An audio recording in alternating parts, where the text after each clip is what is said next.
अस्सलाम वालेकुम sharp heads, this is me Mohammad Saim, आपका अपना टीचर। आज हम इंग्लिश ग्रामर पढ़ने जा रहे हैं फर्स्ट ईयर के लिए। सबसे पहले आज के लेक्चर में तो मैं आपको कुछ बेसिक चीज़ें दोबारा रिवाइज कराऊंगा, क्योंकि मैट्रिक की छुट्टियों के बाद अक्सर बच्चे जो हैं वो इन चीज़ों से इन टच नहीं रहते हैं। तो कुछ मेन चीज़ें, बहुत सी बेसिक सी चीज़ें अक्सर बंदे के जहन से निकल जाती हैं। तो आज के लेक्चर में हम सिर्फ और सिर्फ वही चीज़ें रिवाइज करेंगे और फिर एडवांस ग्रामर की तरफ हम नेक्स्ट लेक्चर से मूव करेंगे। सबसे पहले किसी भी लैंग्वेज का जो सबसे बेसिक और सबसे छोटा यूनिट होता है वो एक लेटर होता है। लेटर्स कंबाइन होते हैं तो वर्ड्स बनते हैं, और वर्ड्स कंबाइन होते हैं तो सेंटेंस बनते हैं। अब सेंटेंस जो है वो ग्रुप ऑफ वर्ड्स होता है जो एक कंप्लीट मीनिंग जो है वो कन्वे करता है, ठीक है। और सेंटेंस की टोन होती है, सेंटेंस का जो मकसद होता है वो अक्सर पंक्चुएशन मार्क्स से शो किया जाता है। अब सेंटेंस की मेन 4 टाइप्स होती हैं: डिक्लेरेटिव, इंटरोगेटिव, इम्पेरेटिव और एक्सक्लेमेटरी। ठीक है। डिक्लेरेटिव कोई स्टेटमेंट बनाता है, यानी कि आपको किसी भी चीज़ के बारे में इन्फॉर्म करता है। इंटरोगेटिव क्वेश्चन पूछता है। इम्पेरेटिव कमांड देता है या रिक्वेस्ट करता है। और एक्सक्लेमेटरी सडन इमोशंस को शो करता है। ये बहुत बेसिक सी चीज़ें हैं, इनकी एग्जांपल्स की तरफ से चले जाते हैं। The sun is shining brightly, ये एक डिक्लेरेटिव सेंटेंस है। Are you going to mosque, और क्वेश्चन मार्क एंड पे क्वेश्चन मार्क शो कर रहा है कि ये एक क्वेश्चन है, ठीक है। और नेक्स्ट इंपेरेटिव सेंटेंसेस कमांड देते हैं, क्लोज द विंडो, ठीक है। ये डायरेक्टली वर्ब से स्टार्ट होते हैं। Exclamatory sentence, what a beautiful voice you have. अच्छा, अब हर एक्सक्लेमेटरी सेंटेंस में ज़रूरी नहीं होता कि आप साथ में एक एक्सक्लेमेशन वाला वर्ड लगाएंगे स्पेशली।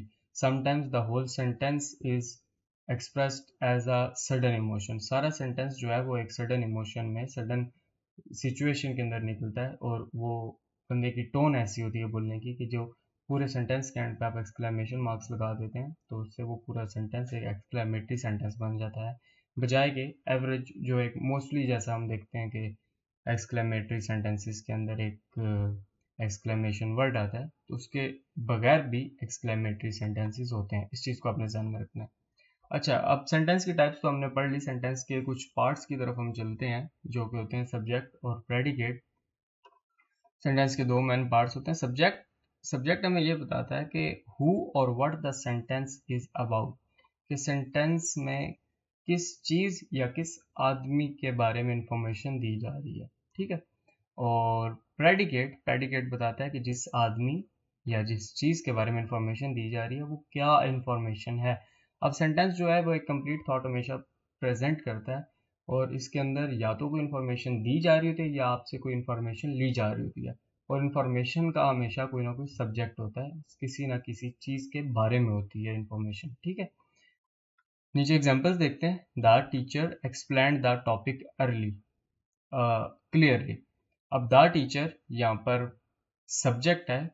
सब्जेक्ट कैसे है? क्योंकि ये जो information explain the topic clearly, ये किसके बारे में दी जा रही है? द टीचर के बारे में, ओके। और birds fly in the sky next example में देखेंगे। अब बर्ड्स जो है वो यहाँ पर सब्जेक्ट हैं। बर्ड्स क्या है? सब्जेक्ट है, और इसी के बारे में इंफॉर्मेशन दी जा रही है। क्या इंफॉर्मेशन दी जा रही है? Fly in the sky. और अब ये जो पार्ट है ये प्रेडिकेट है। आई होप आपको समझ आ गया होगा।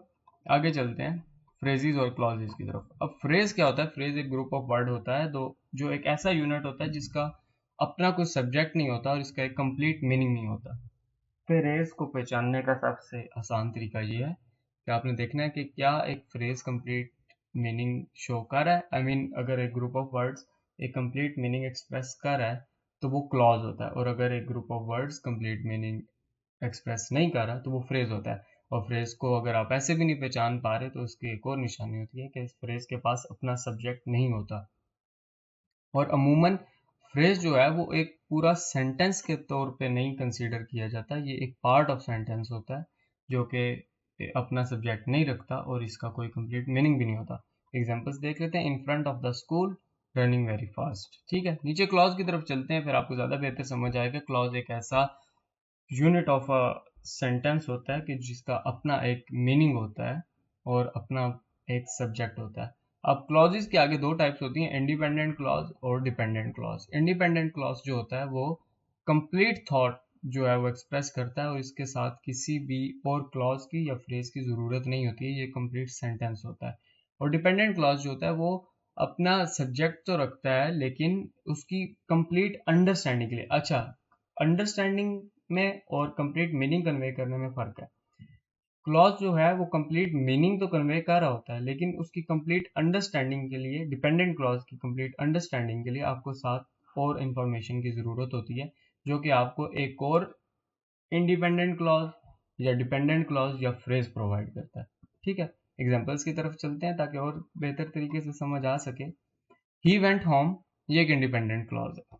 ही वेंट होम, वो घर चला गया या वो घर गया। अब ये सेंटेंस, ये क्लॉज एक पूरा मीनिंग तो कन्वे कर रहा है लेकिन आपको अंडरस्टैंडिंग नहीं आ रही कि वो घर चला गया, कौन घर चला गया, कैसे चला गया, हमें तो नहीं पता, आउट ऑफ नो वे किसी ने कह दिया ही वेंट होम, वो घर चला गया। ये इसका मीनिंग तो बिल्कुल करेक्ट है लेकिन अंडरस्टैंडिंग नहीं है, कोई जहन में कोई कॉनोटेशन नहीं है, इसकी टोन नहीं है कि ये किस बारे में बात की जा रही है। ठीक है, नीचे एक डिपेंडेंट क्लॉज की एग्जांपल है, बिकॉज इट वाज रेनिंग। अब बिकॉज इट वाज रेनिंग जो है ये मीनिंग तो कंप्लीट कन्वे कर रहा है, क्योंकि उस वक्त बारिश हो रही थी, क्योंकि उस वक्त बारिश हो रही थी। अब ये मीनिंग तो पूरा कन्वे कर रहा है लेकिन अंडरस्टैंडिंग आप लोगों को आ रही है? आप लोग खुद इसको मतलब ऐसे सोचे ना, कोई बंदा उठ के फौरन से कह देता है कि बिकॉज इट वाज रेनिंग, क्योंकि बारिश हो रही थी। आपको मतलब जितना उसने बोला उसका मतलब तो समझ आ गया लेकिन अंडरस्टैंड नहीं कर सके कि वो किस बारे में बात कर रहा है और क्यों बात कर रहा है। ठीक है, नीचे चलते हैं। She smiled when she saw the gift. अब शी स्माइल्ड जो है वो एक फ्रेज है, when she saw the gift ये क्लॉज है। क्लॉज कैसे है? क्योंकि when she saw the gift, जब उसने गिफ्ट देखा। अब इसके अंदर मीनिंग कंप्लीट है, ऑल्दो अंडरस्टैंडिंग नहीं है, लेकिन ये क्लॉज है और इसके पास अपना सब्जेक्ट है। सब्जेक्ट क्या है? शी। फ्रेज के अंदर जाएंगे, ये फ्रेज है शी स्माइल्ड, इसका कोई कंप्लीट मीनिंग नहीं है।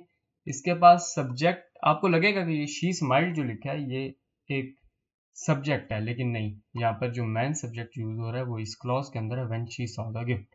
ठीक है, आई होप आपको फ्रेज, क्लॉज, सब्जेक्ट, प्रेडिकेट और सेंटेंसेस की टाइप समझ आ गई होंगी। नीचे चलते हैं, पार्ट्स ऑफ स्पीच जो हम बहुत बचपन से पढ़ते आ रहे हैं, इनको फौरन फौरन देखेंगे और लेक्चर को एंड करेंगे। नाउन सबसे पहला पार्ट ऑफ स्पीच, जो कि किसी भी चीज़, जगह या आइडिया को नेम करने के लिए यूज होता है। Ali plays cricket every evening, Lahore is a big city. Noun की दो टाइप्स होती हैं, मैं आपको खुद से बता देता हूँ, कॉमन नाउन और प्रॉपर नाउन। कॉमन नाउन जो होता है वो किसी भी कॉमन चीज़ को नेम करने के लिए होता है और प्रॉपर नाउन जो होता है किसी स्पेसिफिक चीज़ को नेम करने के लिए होता है। अगर मैं कहता हूँ सिटी, तो सिटी एक कॉमन नाउन है, और अगर मैं किसी सिटी का नाम लेता हूँ जैसे लाहौर, कराची, इस्लामाबाद, तो ये एक प्रॉपर नाउन होगा। ठीक है, और अगर मैं बॉय कहता हूँ तो ये कॉमन नाउन है, अगर मैं अली कहता हूँ तो ये एक प्रॉपर नाउन है। ठीक है, प्रोनाउन की तरफ चलते हैं। अब pronoun replaces a noun to avoid repetition. अब अगर मैं किसी सेंटेंस में बार बार Ali plays cricket every evening, I love Ali, Ali goes to home, Ali, बार बार अली अली करूंगा तो इस रेपिटेशन की वजह से सेंटेंस जो है वो बहुत ज़्यादा ऐसे अजीब सा हो जाता है, पकाऊ हो जाता है, बंदे को बोरियत स्टार्ट हो जाती है। ठीक है, तो उस चीज़ को अवॉइड करने के लिए और एक यूज़र एक्सपीरियंस को अच्छा रखने के लिए इंग्लिश लैंग्वेज हमें एक फीचर प्रोवाइड करती है जिसको कहते हैं प्रोनाउन, और ये नाउन की जगह रिप्लेस किया जाता है ताकि रेपिटेशन से इंसान बच सके। अब फॉर एग्जांपल यहाँ पीछे से कुछ टोन आ रही थी, कुछ सेंटेंस बात कर रहा था कोई बंदा के, Sara needs some vegetable, she is going to the market. अब वो बार बार सारा बोलता रहता तो इस तरह जो है वो मज़ा नहीं आना था बात करने का। ठीक है, दोज आर माई बुक्स, ये हो गया एक और प्रोनाउन। प्रोनाउन की भी बहुत सारी टाइप्स होती हैं, उनकी तरफ हम आगे अगले लेक्चर में आएंगे। एडजेक्टिव, एडजेक्टिव जो है वो किसी भी नाउन या प्रोनाउन की क्वालिटी को जो है वो एक्सप्रेस करता है। The blue car is very fast, he has nice brothers. Fast होना उसकी क्वालिटी है और इसके ब्रदर्स का नाइस होना उनकी क्वालिटी है। ठीक है, verb, verb expresses an action और स्टेट ऑफ बीइंग। वर्ब सबसे कॉमन जो है वो पार्ट ऑफ स्पीच है और हर बच्चे को इसके बारे में पता होता है। They are watching a movie, he runs every morning. Adverb, adverb जो है वो किसी भी वर्ब, एडजेक्टिव या एक और एडवर्ब को मॉडिफाई करता है या बताता है कि कोई भी काम कब, कैसे, क्यों और किस हद तक अंजाम दिया गया। कब, कैसे, क्यों और किस हद तक अंजाम दिया गया कोई काम।